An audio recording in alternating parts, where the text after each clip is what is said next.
మావోయిస్టులకు మరో ఎదురుదెబ్బ తగిలింది. ఛత్తీస్గఢ్ మావోయిస్టు కేంద్ర కమిటీ సభ్యుడు ఆషన్న కాంకేర్ జిల్లా పోలీసుల ముందు లొంగిపోయాడు. ఆషన్నతో పాటు మరో 50 మంది మావోయిస్టులు కూడా లొంగిపోయినట్లు సమాచారం. ఇక ఇదిలా ఉంటే సుకుమా జిల్లా ఎస్పీ ఎదుట మరో 27 మంది మావోయిస్టులు కూడా లొంగిపోయారు. దాదాపు మొత్తం 77 మంది మావోయిస్టులు అడవి బాట వీడి పోలీసుల ఎదుట లొంగిపోయారు. ఇక ఆషన్న అధికారికంగా లొంగిపోయేందుకు సిద్ధమయ్యారు. దీనికి సంబంధించి ఛత్తీస్గఢ్ సీఎం ముందు అధికారికంగా లొంగిపోయేందుకు ఏర్పాట్లు కూడా జరుగుతున్నాయి. ఇక ఆషన్న స్వస్థలం చూసినట్లయితే గనక ములుగు జిల్లా వెంకటాపురం మండలంలోని నర్సింగాపూర్ గ్రామం తక్కలపల్లి ఇనది. అయితే ఏదైతే తక్కలపల్లి భిక్షపతిరావు సరోజనకు 2 సంతానం, పెద్ద కుమారుడు ఆషన్న, చిన్న కుమారుడు సహదేవరావు. ఇక ఆషన్న 1వ తరగతి నుంచి 5వ తరగతి వరకు కూడా వెంకటాపురం మండలంలోని లక్ష్మీదేవిపేట ప్రభుత్వ పాఠశాలలో విద్యాభ్యాసం చేశారు. ఇక కాజీపేట ఫాతిమా స్కూల్లో సెకండరీ విద్యను అభ్యసించారు.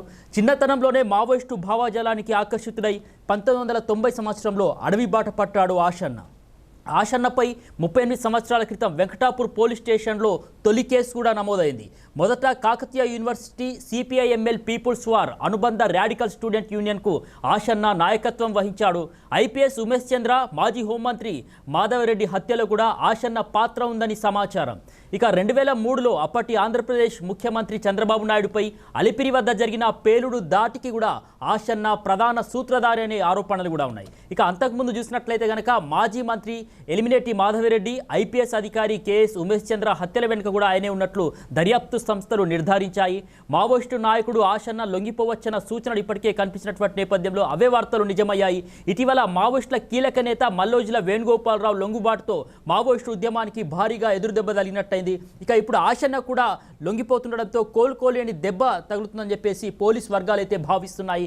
మావోయిస్టు పార్టీలో రాజకీయ వ్యూహాలు, సైనిక కార్యకలాపాలు, ప్రచార విషయాల్లో ఆషన్న కీలకంగా వ్యవహరించేవారు. 2024లో జరిగినటువంటి ఒక ఎన్కౌంటర్లో ఆషన్న మరణించినట్టు కూడా ఒక వదంతులు అయితే వచ్చాయి. అదంతా కూడా అవాస్తవం అని తేలింది. ఇక ఆ తర్వాత ప్రస్తుతం ఆషన్న వయసు 65 సంవత్సరాలు పైబడి ఉండొచ్చని ఇంటెలిజెన్స్ వర్గాలు అయితే భావిస్తున్నాయి. దేశంలోని 16 రాష్ట్రాల్లో సమాంతర ప్రభుత్వాన్ని నడిపినటువంటి మావోయిస్టులు ఆపరేషన్ కగార్ దెబ్బకు ఈ నిర్ణయం తీసుకుంటున్నట్టు తెలుస్తోంది. ఎన్కౌంటర్ల ధాటికి సరెండర్ అవుతూ ఆయుధాలు అప్పగిస్తున్నారు.